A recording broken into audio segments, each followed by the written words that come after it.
যত এগিয়ে আসছে চড়ছে রাজনীতির পারদ। ভোট প্রচারে তৃণমূল বিজেপি সংঘর্ষের অভিযোগ, আবার কোথাও পতাকা টাঙানো নিয়ে হাতাহাতি। এ নিয়ে অশান্ত ২ পরগনা।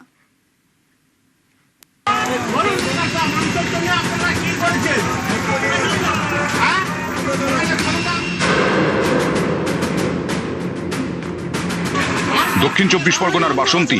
শনিবার এখানকার জ্যোতিষপুরে ভোট প্রচারে যান বিজেপি প্রার্থী বিকাশ সর্দার। হুডখোলা গাড়িতে চলে প্রচার। সেই গাড়িতে ছিলেন বিজেপির রাহুল সিনহা। অভিযোগ, প্রচার চলাকালীন রাস্তা আটকান স্থানীয় তৃণমূল কর্মীরা। গাড়ি আটকে চলে কথা কাটাকাটি।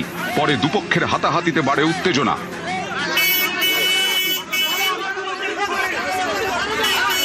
তৃণমূল কংগ্রেসের নেতারা ভয় পেয়ে গিয়েছে।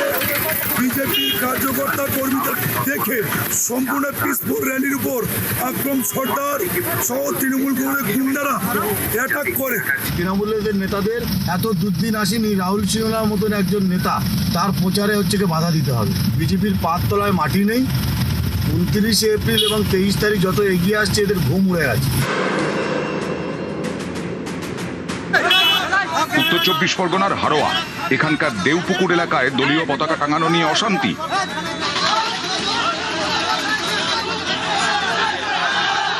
শাসনের দেওপুকুরে আমাদের ইন্ডিয়ান সেকুলার ফ্রন্টের কর্মীরা পার্টির পতাকা লাগাচ্ছিল।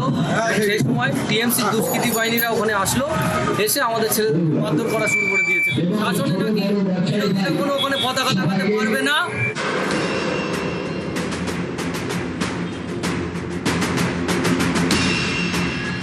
উত্তর ২৪ পরগনার বারাসাত। এখানকার ১৯ নম্বর ওয়ার্ডে পোস্টার ফেস্টুন ছেঁড়া নিয়ে উত্তেজনা।